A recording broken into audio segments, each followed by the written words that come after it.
Ladies and gentlemen, how are we all doing? Welcome to the Archives podcast. I'm here with the hostess with the mostest, my boy MJ, out here today, talking some Star Wars, talking a whole lot of Star Wars today, and we're gonna be having a good time with it. Just opening up the show run with us. I do want to remind you guys, we have a week left. Next week, I'll be announcing the winner of the Funko Pop giveaway. We're giving away a free Funko Pop, and literally all you have to do is hit us up on Twitter, follow us, retweet us, and it's that easy. It is that easy. So, as long as you guys are liking, subscribing, and please leave us a 5-star review. Whatever you're listening to this on, we would appreciate it. Today, we're going to be talking about the episode following The Force Awakens. We don't have a name for it yet, but we're rewriting it. We're going to talk about some Guigo. We're going to talk about... we got a whole bunch of news to talk about, MJ. We have not talked about the trailer that came out this week. And then we have a few updates from Mandalorian universe. We have a release date to speak about. Then, of course, we have our character spotlight, our nuclear hot takes presented by Kim's Picks on X, and then we have our Galactic dispatches. We encourage you all, if you're watching this live, hit us up in the chat, ask questions at all times, and we will interact with you guys as much as we can.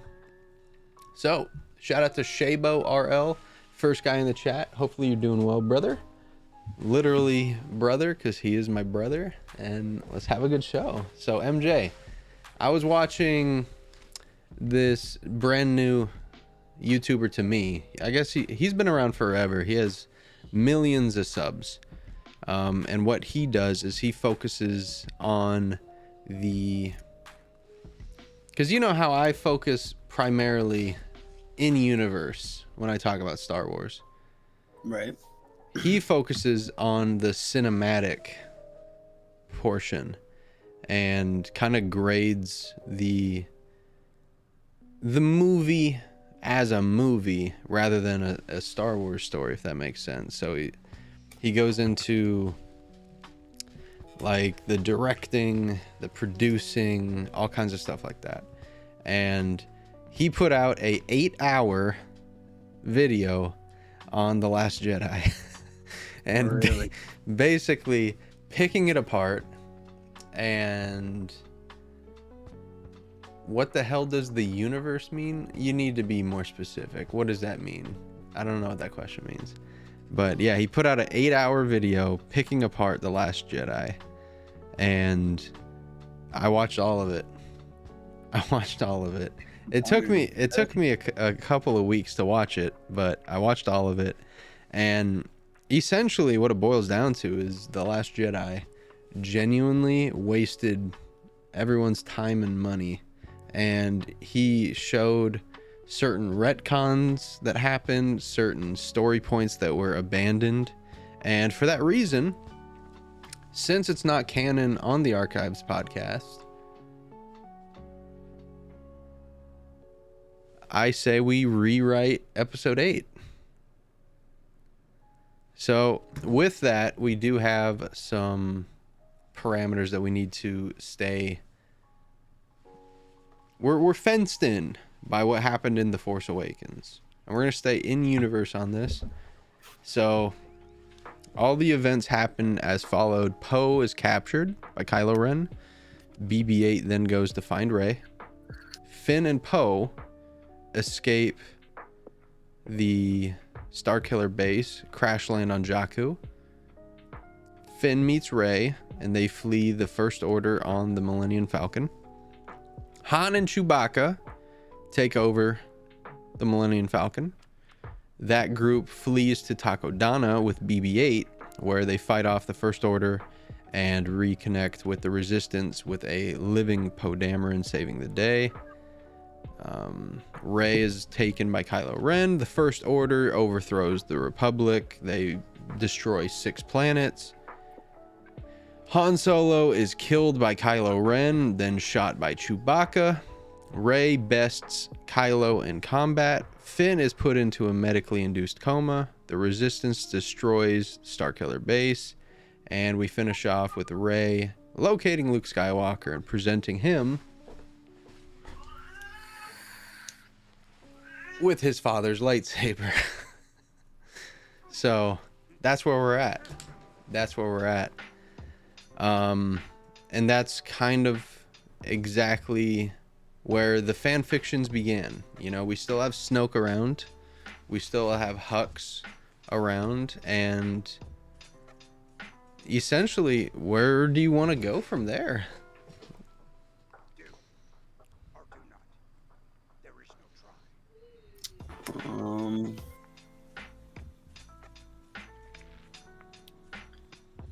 Well, I think you got to start it off around Kylo being vested, Mm-hmm. in my opinion. Because he is one of the main characters alongside Rey. You know what I Definitely. mean? So that would be my starting point for sure. That's a solid place to be. And the way I would start it is I would have Kylo on an operating table, similar to, you know, the scene of Anakin on the operating table getting worked on, turned into Vader. But you can just show like the huge hole that Kylo has in his side from where Chewbacca shot him. Mhm. And you can kind of give credit and reason, because one of the huge debates coming out of the entire sequel trilogy is, how did Kylo Ren, someone who was handling a lightsaber for 15 years, how did he get beat by Rey, who picked it up for the first time? And I think if you show, okay, dude literally has this entire part of him literally missing from a bowcaster shot, like that can give huge credence to that. And you see even in the battle in The Force Awakens, he's there like punching himself, trying to make the pain go away. So I think you start there, because you need to give credit to what came before and give purpose and reason to then explain upon further things. I think a huge thing would be Luke Skywalker. I think you really need to explain why Luke is there, what his motivations are, and you can't make him into a little bitch, because I feel like Luke got done dirty in episode 8. You know, episode 7, we see Luke, he takes his hood off, he's looking stoic, like, Jesus Christ, someone found me. All right, they must really be in trouble. Episode 8, throws a saber like it's nothing. So I want Luke to see the saber, maybe get, you know, some echoes from it, and understand that, hey, if this girl came and found me, it must be for a purpose. Like, if she was able to find me, this is the Force saying that I need to come back. Luke Skywalker needs to come back, which is in essence the complete opposite of everything that his character said in the actual movie.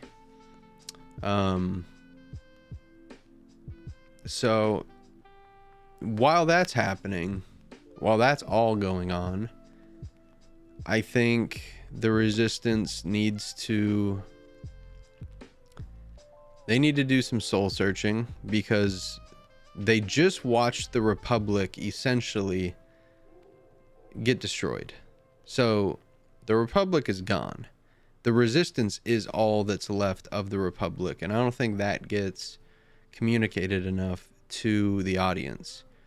Because when Starkiller Base destroyed the 6 planets, it's literally destroying the 6 worlds that have the most Republic support, and where the Republic's stationed, and where the Republic takes place. So the Resistance is all that is left for the Republic. Yeah, I mean, the New Republic was wiped out in a matter of minutes, literally. Yeah. Base. It was basically diminished down to a guerrilla faction like the Rebels, pretty much at that point. As you're saying, the new Rebels are the Resistance. So, exactly. I would focus in on Hux and figure out what Hux's plan is moving forward, Like, we just destroyed the Republic. What's the plan now? The plan's to destroy the Resistance and eliminate any threat towards the First Order gaining total control. Sound. Let's communicate that. Let's get Snoke involved. Like, make that Snoke's decree. Like, you did well, General. You destroyed any chance that the Resistance has. Now let's finish this. Like, job's not finished. And that's when Hux promoted to Admiral, in my opinion. Admiral Hux sounds better.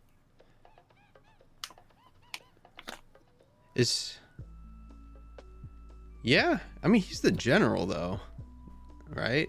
Is Admiral higher than General?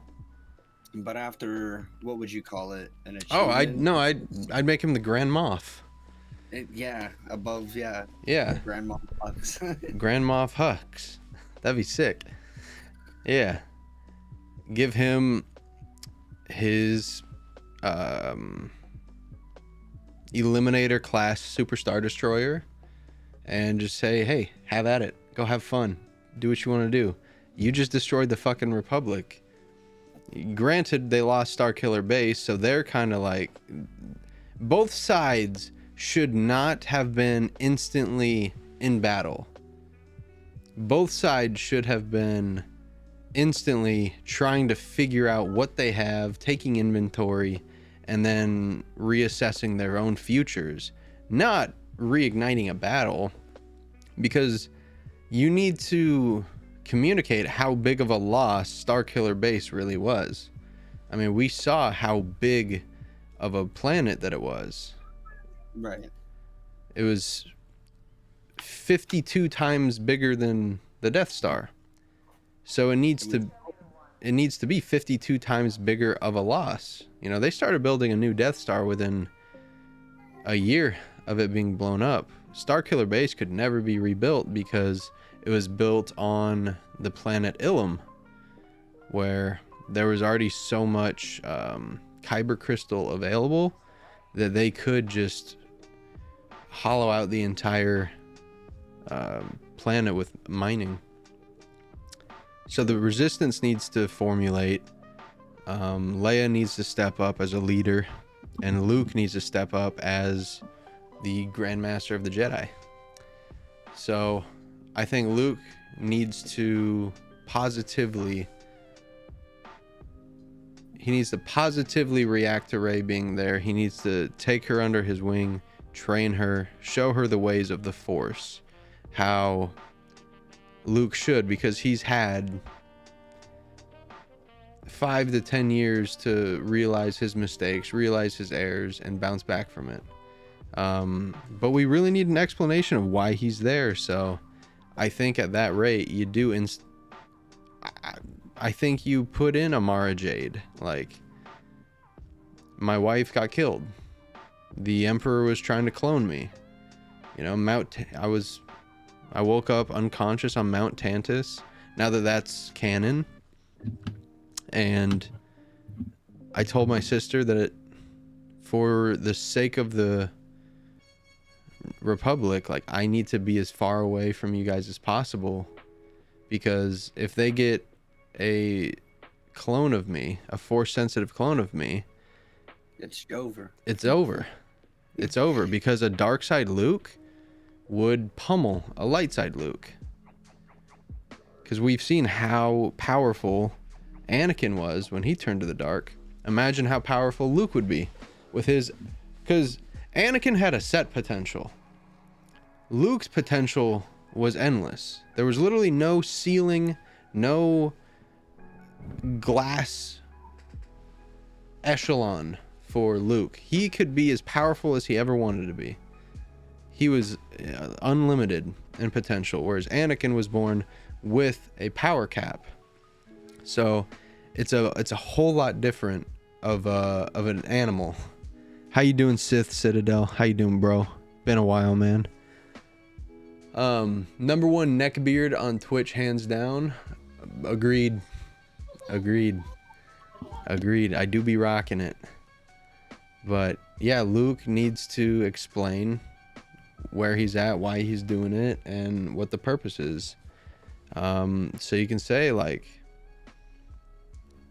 the First Order slaughtered my family, killed my kids, and the only hope was for me to escape and hide out here until you found me.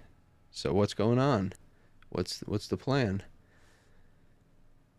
I think Rey gets trained, and ultimately, with Luke opening himself back up to the Force, he feels Leia. He talks to Leia. And at this point, you can have the bridge shot where Leia, like, the bridge got destroyed and Leia got sucked out into space. I think you can have something like that where Leia's talking, she's giving orders, this, that, the other, and then boom, Luke reconvenes with her, and starts talking to her through the Force.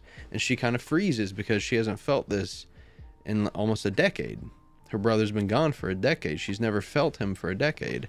And boom, he's back. She freezes up.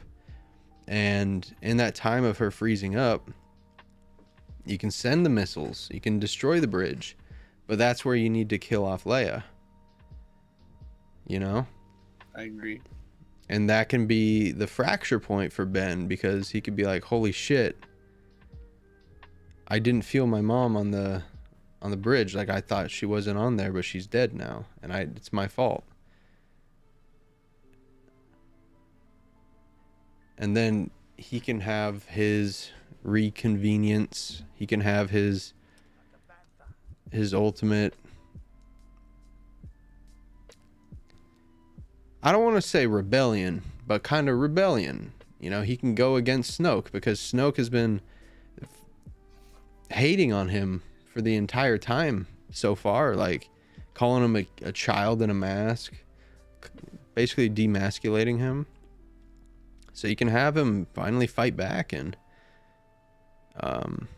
Snoke can bite the dust if he wants to. But what do you think with Snoke? Because he is obviously a big part in this. You know, he's the highest ranking Darksider. Do you make him a Sith? Because personally, I would probably make him like one of, because we know Darth Plagueis experimented a lot with force sensitives and bodies like that. Do you make him a escaped Plagueis science experiment? Something of that nature. No, I think he's his own being, not no experiment. Or maybe he is, and he's just some other entity, like Snoke. My biggest intrigue with him was how powerful he was in the Force and his black kyber crystal ring. Yeah. I thought it would have been interesting to see like him wield possibly like a dark saber, for that matter. But maybe we can see that, you know? Yeah.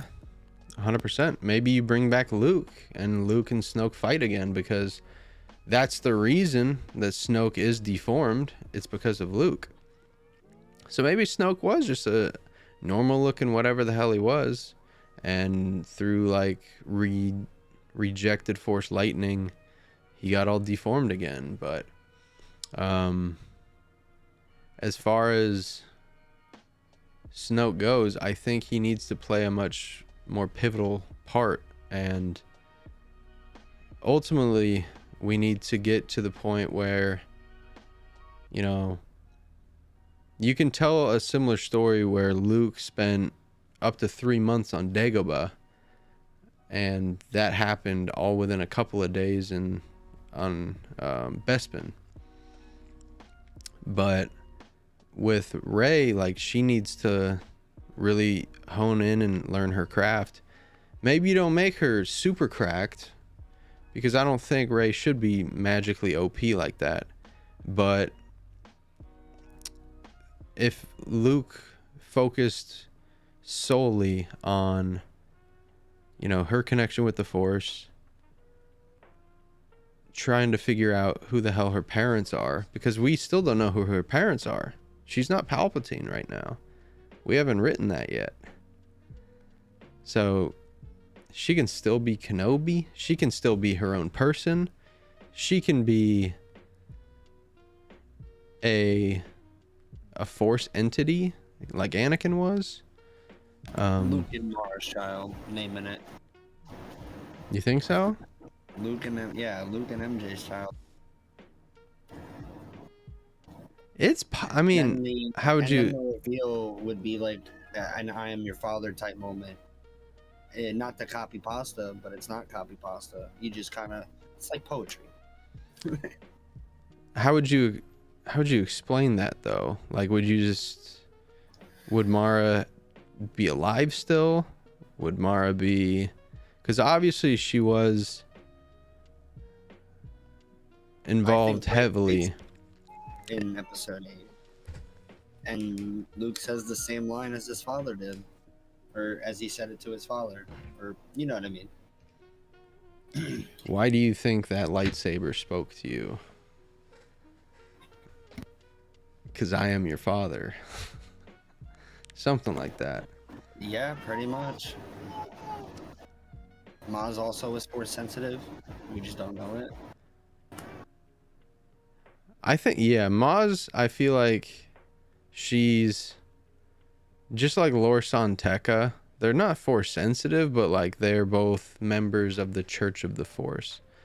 That would make so much sense for Maz. And Maz as well, like, she's been around forever, so she's seen Anakin. She's seen Kenobi. She's seen the Clone Wars. She's seen the Jedi. So maybe she saw that lightsaber and she was like, wait a second. Isn't that Anakin Skywalker's lightsaber? Like, I want to buy it. And she buys it off an Ugnaught.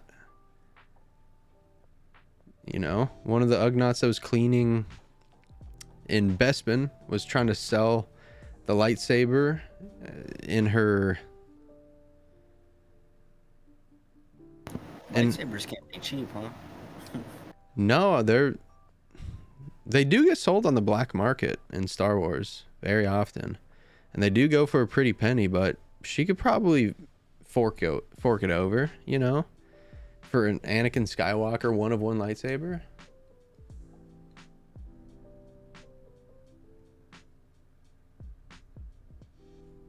What up, Evo? How you doing? But yeah, I just wish that we got a little bit more, and just us explaining that right there was more explanations than we ever got. So with Mara Jade, I want to stick with this. I want to stick with this idea that Luke is Rey's father. Mara Jade, how would you write her backstory? Because obviously Luke, I think Luke needs to have gone to that island to protect the Republic, to protect everybody. It's for a Disney Plus show coming near you. Title Is Mara, is Mara like part of the Empire? Yeah, the Emperor's hand, and Luke frees her. They marry, have a baby, and the Empire is looking for them, and they ditch Rey on Jakku. And Do you think at that point,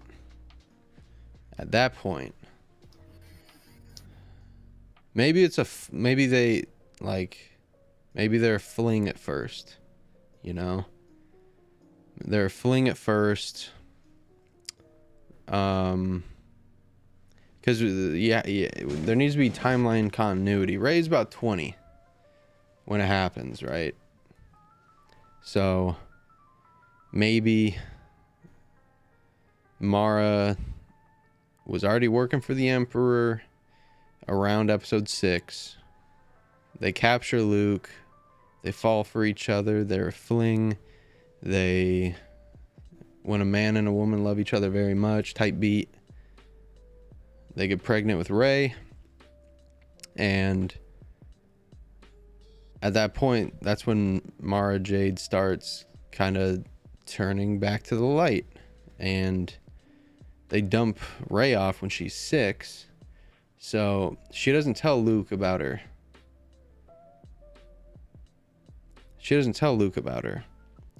But she knows that she can't keep running around doing her dirty work with a kid, so she dumps Rey on Jakku. And inevitably, what Kylo says is true. She does sell her off, but it's not for drinking money. It's just for giving her a chance. And then Mara might get captured, has to start working for the Empire / First Order. And at this rate, Luke goes off to the island. But why does Luke go off to the island? Does he go there to try and learn and... Because his Jedi temple failed. We know that. Mm-hmm. Does he then retreat to the island to gain more Force knowledge? Does he go back to the island to figure out, one way or another? But inevitably, he needs to be optimistic in his training, and then he needs to come to the realization, the reason why that lightsaber spoke to you is because I'm your father. Your mother had red hair, didn't she? She wielded a lightsaber, didn't she? I'm your father. I'm him. I'm him. And then Rey Skywalker makes so much sense, even in the current adaptation, because Luke and Leia were both of her masters, And in Star Wars, family goes deeper than blood. And one of the reasons why I really like it, and one of the things I'm putting in my own book, is a character called Rena Tano, who is the same species as Ahsoka, comes from the same home planet as Ahsoka, but she is going to be essentially a orphan after her parents were taken as slaves. And it's a lot like the Jyn Erso story, where she was hidden and just had to fend for herself for a while.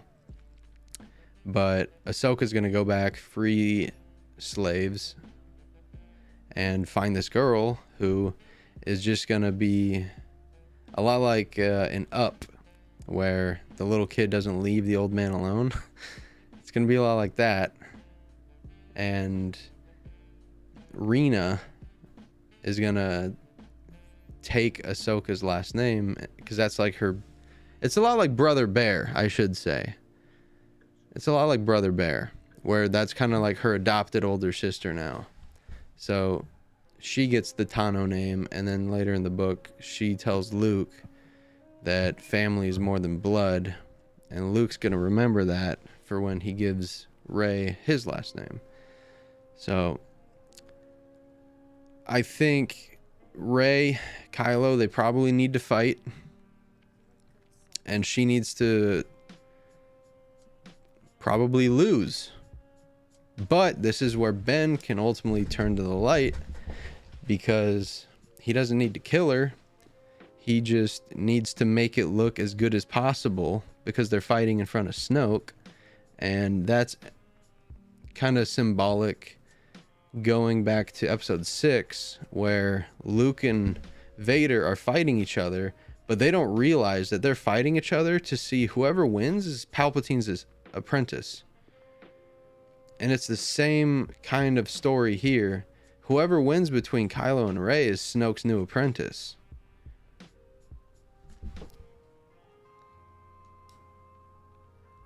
And as far as we know, as an audience, like, we think that Ben is still in the dark, but this is his turning point. This is when Ben Solo turns to the light. And I don't think they need to kill Snoke. I think Snoke can evade. I think he should be like a Sith and escape, because we need an episode 9. And I think an episode 9 would be all about the Resistance then hunting Snoke and eradicating the First Order, rather than the First Order hunting down and eradicating the Resistance. Because if the First Order is so big and mighty, it wouldn't make sense to be chasing, like, what's the saying? A lion doesn't lose sleep due to the mouse or something. I'm not sure how the saying goes. But it's something like that. The First Order wouldn't waste its time worrying so heavily about a little resistance, that they keep calling it as well. So I think it would be an episode 9 where they're then chasing and hunting down and fighting Snoke with a light side Ben Solo for the entire movie. Ben can then sacrifice himself to save Rey's life at the end. I don't think you ever need to bring back Palpatine. I don't think Palpatine ever needed to be brought back. But there's just so many better ways that you can go about it. Luke can happily die. There can be just like in episode 3 where there was Palpatine and Yoda, there can be a Snoke against Luke fight, round 2. But this time, Luke's rusty. He's not Luke Skywalker of old. He's old man Luke Skywalker against Snoke, who's never closed himself off from the Force. So Luke can die at the hands of Snoke. Yeah, 100%. 100%. He can look and see, like, Ben turned. Ben gives him a smile or something, or a nod. You know, allude to something in a flashback that Ben used to do. But Luke can have his old Ben moment that he never got to have. And I like the Force projection, but we're talking about a rematch here. I feel like the Force projection could be used mid-movie, mid-action scene, whereas his finale would be an old Ben homage. You know what I mean? Sacrificial moment. Let me give you another idea. We save it for episode 9, and we bring in Luke as a Force ghost to taunt Snoke, you know, because we still don't know the theories with Force ghosts. My theory is that Force ghosts can only be seen by the apprentice of the ghost, because if you look up and down in the canonical timeline, the first ever instance that we have is Qui-Gon being seen by Obi-Wan. And then you have Ben being seen by Luke. And then you have Yoda, Ben, and Anakin being seen by Luke, all of which were in one way or another masters of Luke, right? Then you have Luke being seen by Rey, and then Yoda being seen by Luke again, and then Anakin seen by Ahsoka. But nowhere, like, Leia doesn't see the Force ghosts. She was never taught by them, but she is Force sensitive, you know, so you never know. But I think Luke, as powerful as he is, he could project himself and show Snoke, like, you might have killed me, but I'm truly never gonna die, unlike you. And then you could have Rey kill him. And I think Snoke needs to kill Kylo as well. He needs to kill Ben, if you want to kill Ben. But I mean, that's an easy episode 9 as well. And you can leave it off where Rey is pregnant. Just not with Ben's kid, you know? Because that's cousin fucking.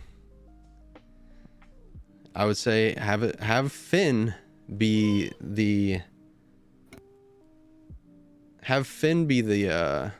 romantic part, because he almost died for her, you know? So Rey and Finn, that's my vote, bro. That's my vote. Shout out to the Reylos, but I think it makes better sense for the characters for them to be cousins, you know? Kind of like how the two main heroes were Luke and Leia, Rey and Ben. I think that makes a lot of sense.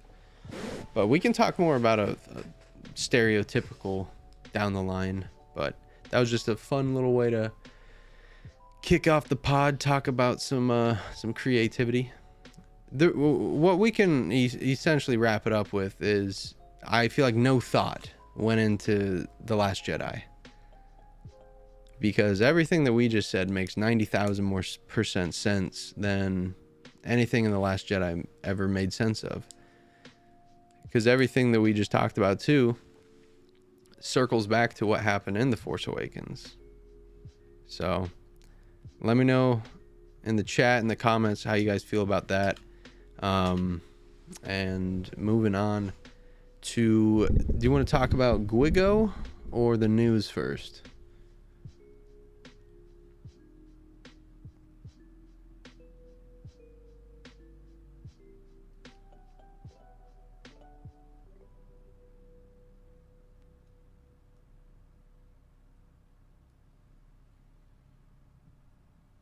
Because I'm down for either.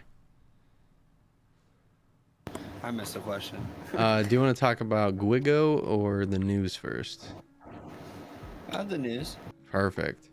So we have a lot of news to cover. Working back to front, we do have a release date for the upcoming Rey movie, and that's going to be coming out December 2026. Really? Yep. And that's per Bespin Bulletin, the only news site that I trust. That's credible. Mm-hmm. December 2026. And we also have news with Rey that the director of Deadpool is making a Star Wars film slated for 2028, and she is due to star in it. So I'm unsure what it's about, but it's not the Rey movie. And speaking of the Rey movie, really quick, we do have some quotes from Daisy Ridley that I think shine a nice little light on the movie, because I feel like there's so much negative energy portrayed at it right now. And when I read this, I got good vibes. So Vanity was sitting down with Daisy Ridley, and how we doing, Ray Rock? What's good with it, buddy?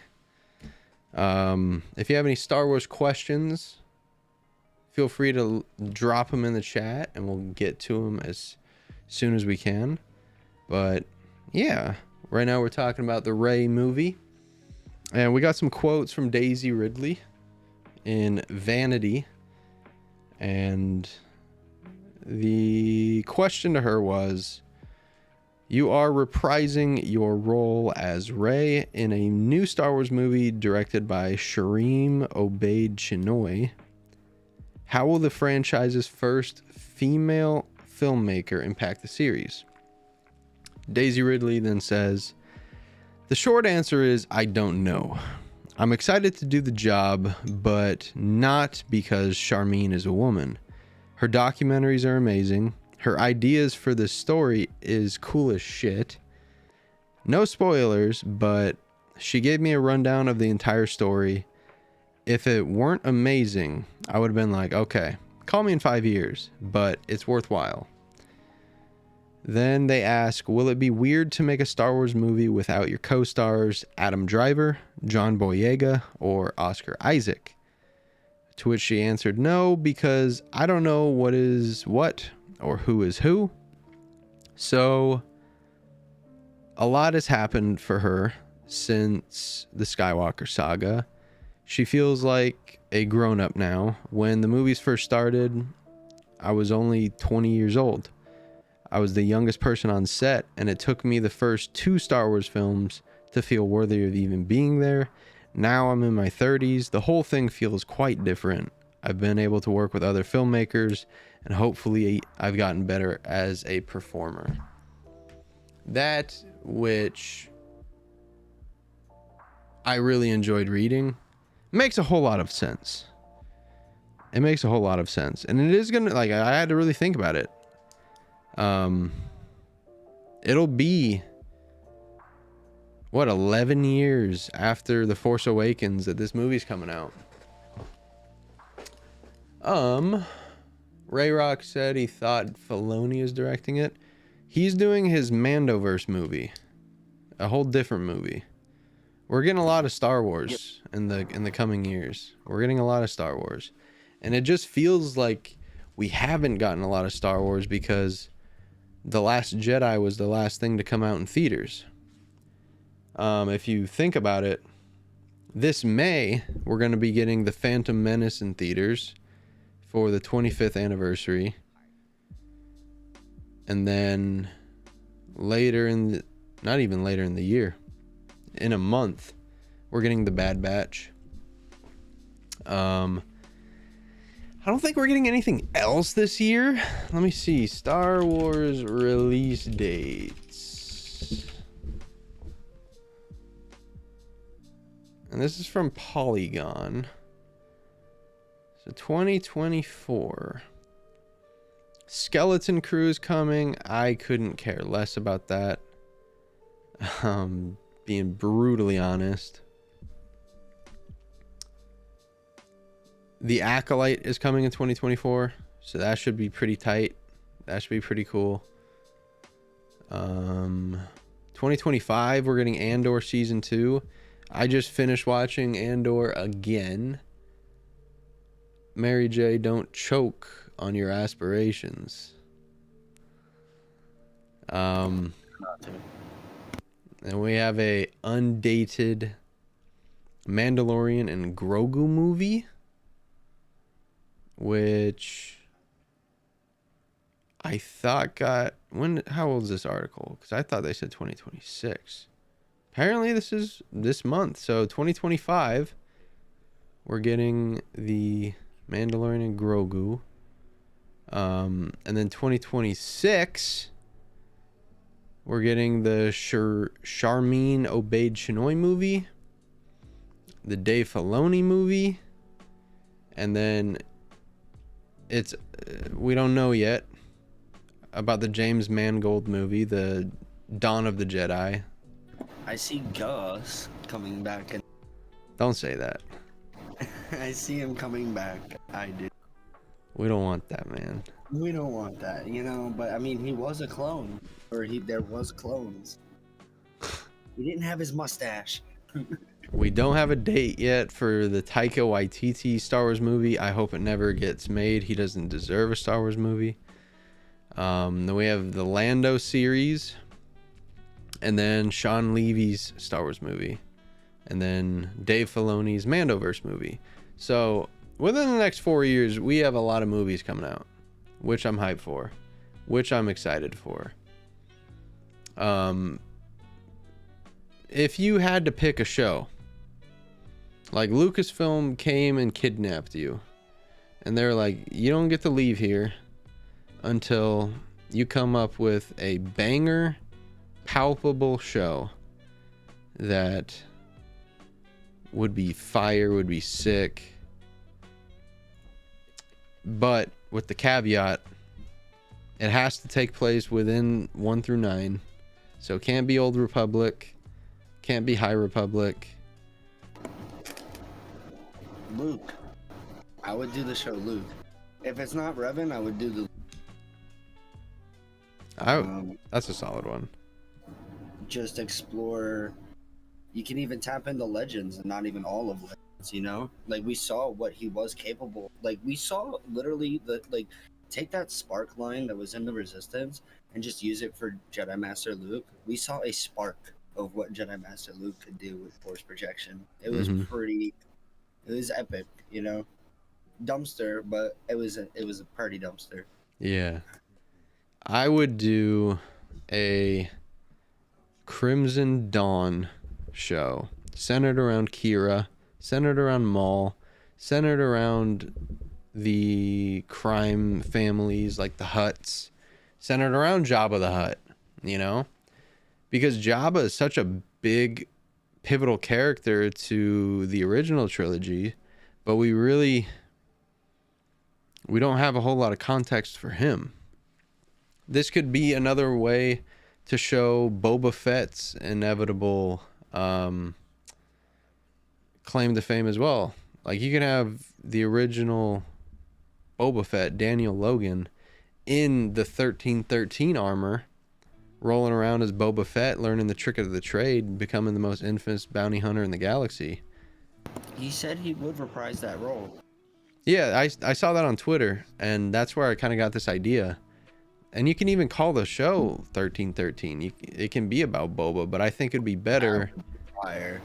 Yeah, I think it would just be better to have a Game of Thrones-esque crime lord show about everything else going on in the galaxy in the middle of 3 and 4.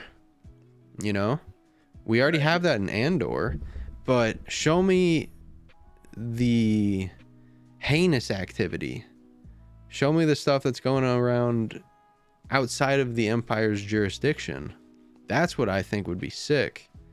And you can set up dope characters for that too. We kind of have a gateway show with that too, with the Bad Batch season 3, which we can talk about as well. We got confirmation that that's coming out next month, February 21st, which we will be doing a watch along on the 3-episode premiere. Pretty hyped for that, and it's all gonna be pretty dope. I'm a big fan of the Bad Batch. There's a lot of filler, but a lot of killer as well. And I was hoping to get Van Seal's opinion on this because he's a fellow Batcher, but do you have any expectations for Bad Batch as it's gonna be coming out in less than a month now? Expectations? I'm hoping that we have a good set. With it being the final season, I really hope we have a good send-off. But storytelling always has its twists and turns. Yeah, we can see a whole lot of stuff. I'd like to see Boba Fett, personally, since his sisters are in the series, Omega and Emery. That'd be pretty cool. Emery could literally be Jango Fett's little sister. And that's sick. Mount Tantus as well, man. Like, I'm reading Heir to the Empire right now. Learning about Mount Tantus. That was terrible. Mount Tantus. And it's a lot of fun. It's a lot of fun, man. They do a lot of goofy, off-the-cuff, buck-wild stuff on Mount Tantus. Like, a lot of Mount Tantus lore is based around the stuff that Nazis were doing in South America after World War II. And it's all messed up, man. It's all messed up. Like, essentially, they're trying to perfect cloning So they can clone a force sensitive body, because that's Palpatine's, that's his ultimate goal as emperor, is prolong his life. He wants to live forever, unlimited power. So he wants to have vessels that he can hop an essence transfer into. As his current body deteriorates, he'll hop into a new one for another 20 years, you know? It's pretty crazy stuff. And yeah, the way they do it, they capture Jedi, they capture force sensitives, they torture them, they force them to mate, they clone them, they clone their offsprings, they clone their embryos, all kinds of stuff, man. It's all pretty messed up, but it's all really tantalizing. It's like, Jesus Christ, I can't stop reading this shit. Modern mallet farming.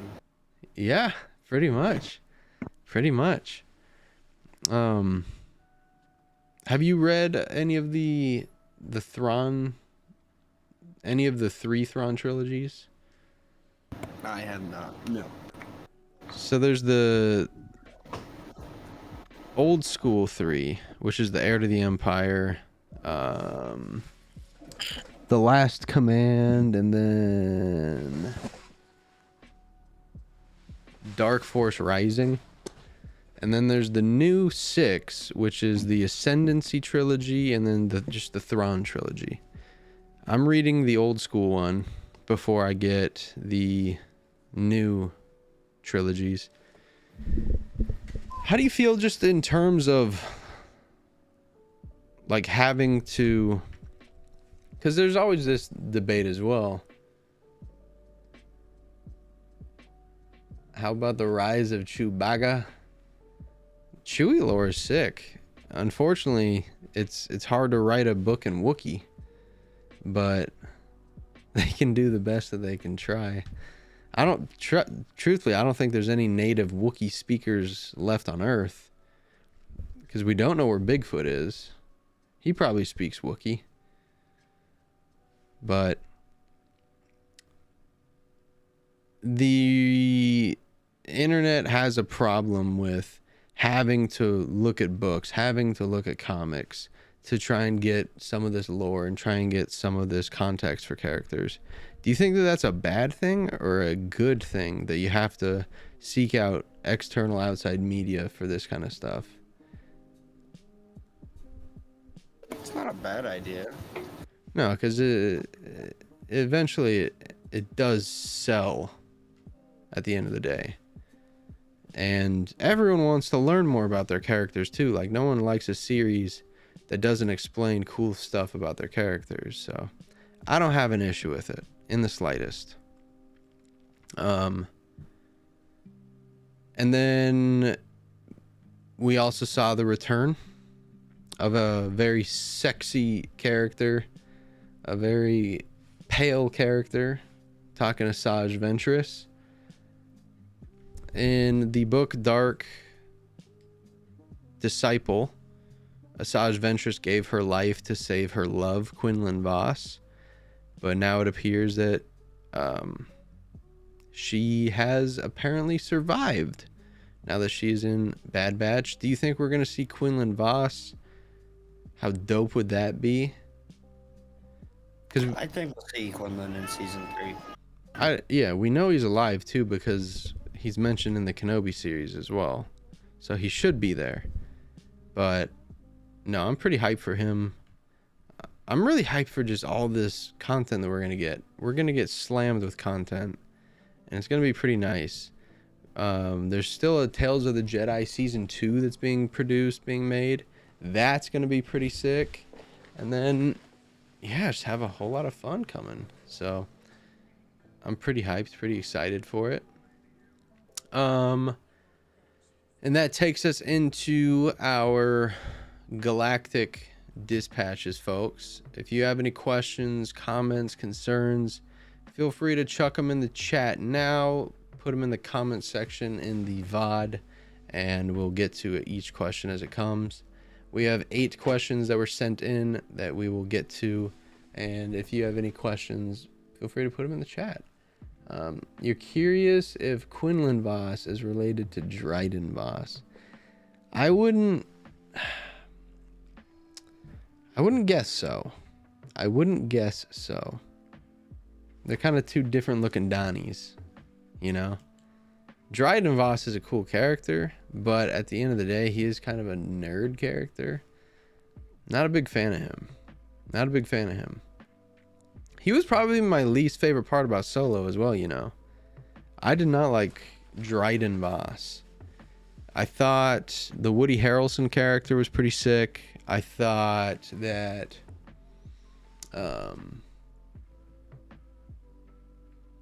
yeah, I wasn't a real big fan of him just as a character. Not saying the actor did anything bad. I just felt like the guy was, let's go here, Bink, and here. In universe, I'm not a fan of the guy. I think he's a scumbag. I think he's a slime ball, and I think he takes himself too serious. That's what I mean. That's what I mean. Whenever I say I don't like a character, it's consistently in universe. I can say someone's writing is bad. I can say someone's background is not fleshed out enough, but no, I just think Dryden Voss is that like manager at work that just takes his role way too serious, and I've never liked that person. Does that make sense, Ray Rock? Does that make sense? But yeah, so before we get into our dispatches, MJ, did you have any nuclear hot takes presented by Kim's Picks on X? If you guys go and follow Kim's Picks on X, let him know that you were sent by Teeko and the Archives podcast, and he will hook you up with a nice selection of overnight betting picks. My hot take would be that, and this needs to be a hot take. My hot take is that General Hux could have been, maybe this isn't a hot take, maybe this is a cold take. I was going to say Hux could have been a much more captivating character than Tarkin was. But that's not saying much, because Tarkin was around for one movie. Hux was around for 3 of them. Granted, the last 2, he was used as a comedy character, so it's a tough one for me. I feel like, screw the last trilogy. I'll make one for the first trilogy. Hot take. I think they should have done more with Plo Koon. And they should have done more with... Like, they should have mentioned Qui-Gon's death more than they ever did. Because I feel like they just kind of just let it be. And they didn't really learn from their mistakes as an order. You know?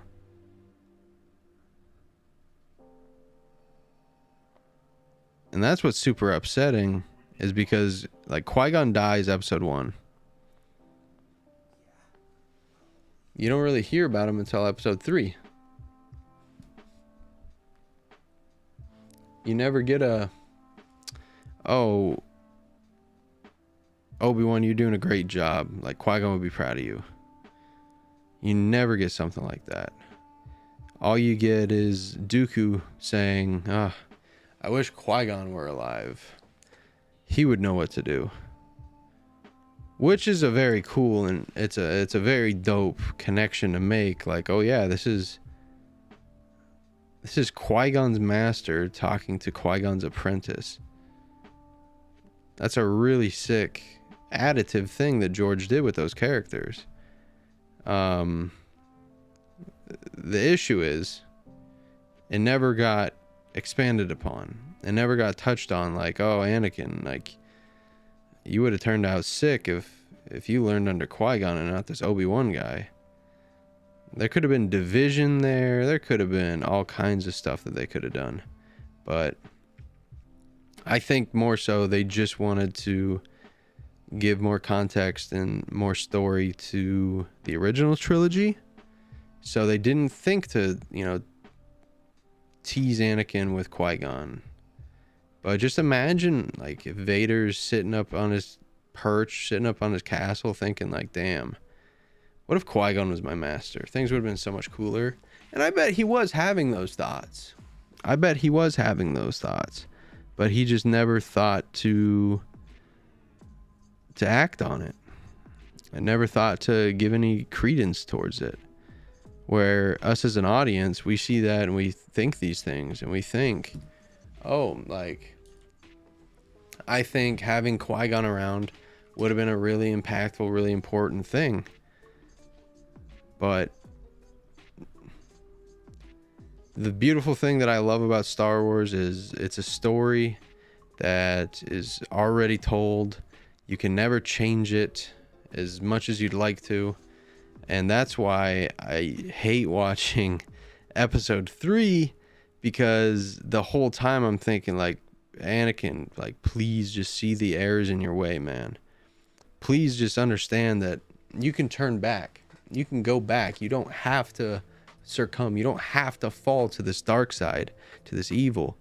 There's other ways, but he's just so blinded by love and blinded by his aspirations and need to secure his life for his family and for his kid and for his wife. You know, he keeps losing. Everywhere he goes, he just keeps losing. He fights in the Clone Wars. He loses an arm. He fights for his mother. He loses his mother. He fights for his Padawan, tries to save his Padawan, loses his Padawan. Loses his master. Loses the Jedi. All Anakin knows is losing. The only time he ever won, it was to lose his life.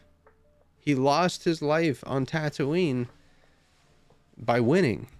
So all Anakin has ever known is losing.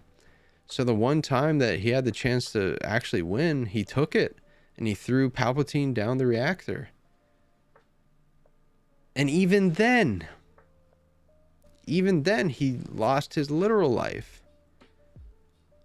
So his entire life, it's just a downhill spiral for the poor guy. And that's why he's such a brilliant character. And I love him, man. But I got 7 questions here in the Galactic Dispatches, and we're starting off with number 1. If you had a chance to possess one iconic item from the Star Wars universe, whether it's a lightsaber, holocron, or something else, what would it be and why? I definitely want a lightsaber. And that goes so without saying. Blinded by his arrogance? Most likely. But what about you, chat? I would definitely want a lightsaber. It would have to be a lightsaber. I wouldn't want a blaster. I wouldn't. Maybe an X-Wing would be sick, or an X-Wing would be pretty tight, but a lightsaber would be even cooler. I can get from point A to point B, but I can't do lightsaber things without a lightsaber, you know what I mean? So I think I'd probably take a lightsaber. Now, whose lightsaber, you ask? I was leaning Qui-Gon. The books of Jedi teaching. That's pretty sick. That's a good idea. I feel like I kind of have one.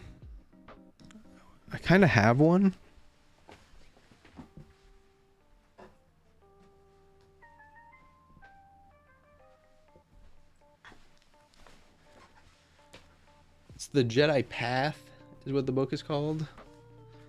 And all there is Jedi teachings and stuff. Between conduct, between meditation, between learning. What you do daily.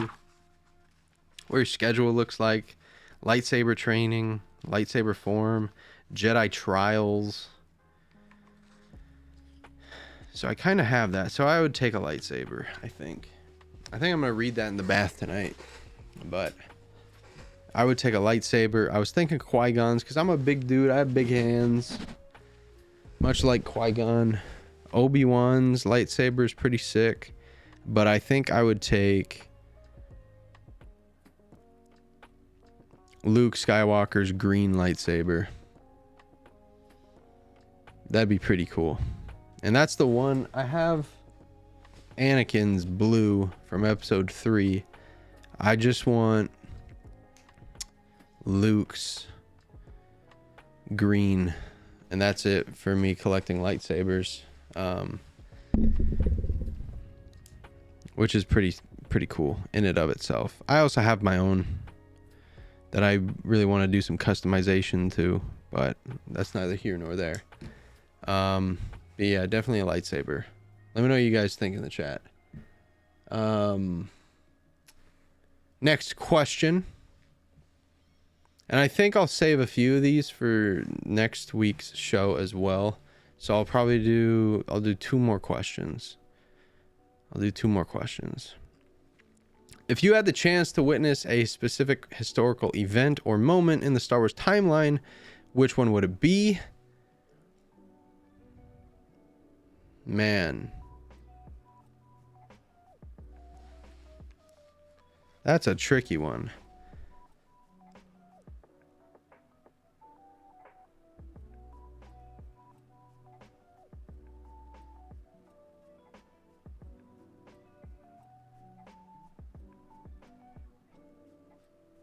That's a really tricky one. Maybe.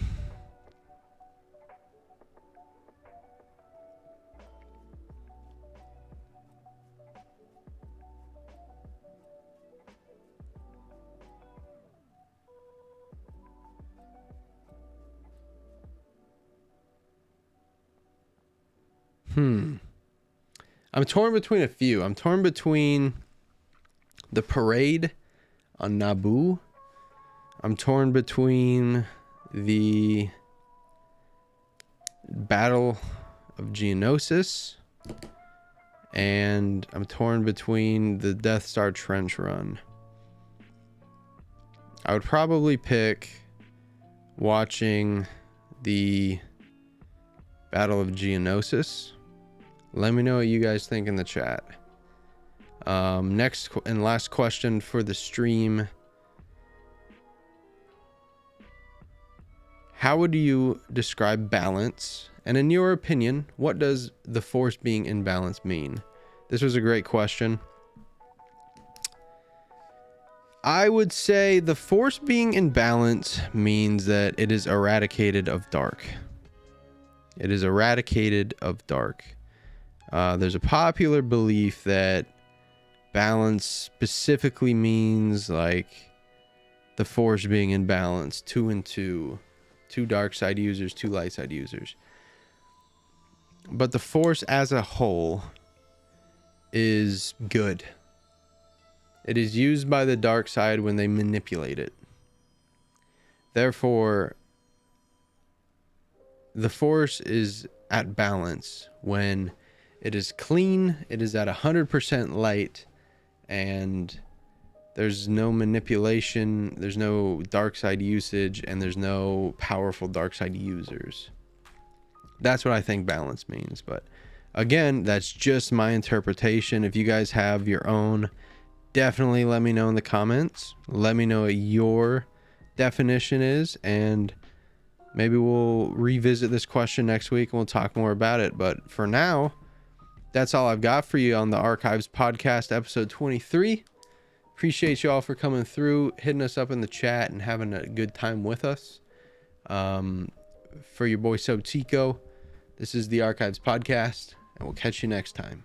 Peace.